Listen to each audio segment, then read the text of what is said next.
l'audience d'hier, nous avons soulevé quelques exceptions. In eliminalitis, d'entrée de jeu. Essentiellement que la composition était irrégulière au regard de la loi qui organise les juridictions de l'ordre judiciaire. Ça, c'était la première exception. La deuxième exception, c'était l'inconstitutionnalité de l'ordonnance loi numéro 300 de 1964 qui réprime les offenses à chef d'État. Et il y avait une autre exception, c'était que nous avions aussi saisi la Cour constitutionnelle déjà par une action, une requête en inconstitutionnalité de la même loi. Encore que la même Cour constitutionnelle a été saisie à nouveau en interprétation de sa première œuvre sur la contestation qui a porté sur la constitutionnalité de la loi sur les infractions flagrantes. La Cour est venue nous répondre.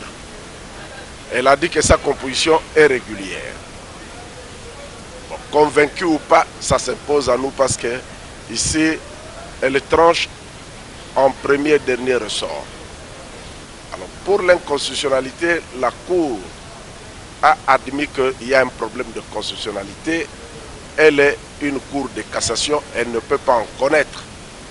Elle a décidé à nouveau sa surséance pour renvoyer la question au niveau de la Cour constitutionnelle, disons de la Cour suprême faisant office de Cour constitutionnelle. Nous attendons que la Cour constitutionnelle faisant office de Cour constitutionnelle fixe cette affaire pour qu'on vienne la plaider. Et entre-temps, bon, jusqu'ici, la procédure est respectée jusqu'ici, même si nous venons pour 10 heures et que les audiences commencent vers 17 heures avec peu de considération à l'égard du citoyen. Nous, on pensait que la justice devrait aussi avoir quelque respect envers les citoyens. On les appelait à 10 heures pour commencer à 14 heures, mais elle est respectée jusque-là, oui.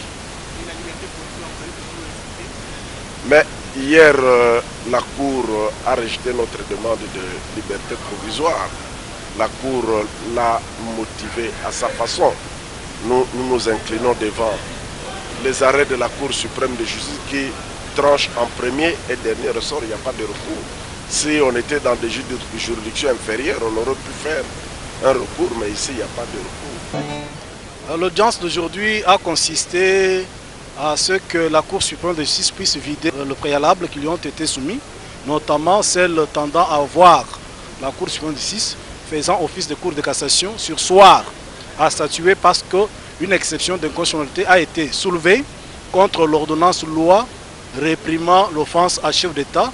Nous avions démontré que le président Kasavubu en 1963 n'avait pas compétence de par la loi fondamentale du 19 mai 1960 n'avait pas compétence de légiférer par voie d'ordonnance loi.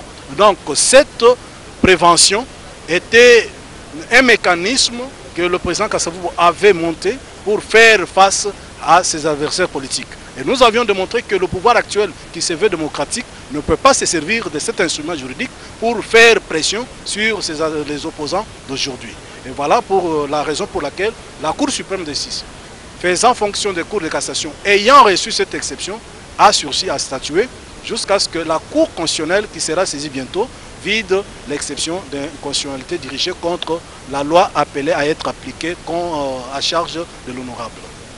Il reste en résidence surveillée jusqu'à ce que la Cour constitutionnelle vide la saisine et que, vidant sa saisine, nous ramène encore devant la Cour de cassation. La Cour de cassation, nous avons encore d'autres moyens que nous allons proposer. Donc, il y va du droit de la défense que tous les moyens d'ordre public que nous avons puissent être exposés et vidés avant qu'on puisse entamer le fond de l'affaire.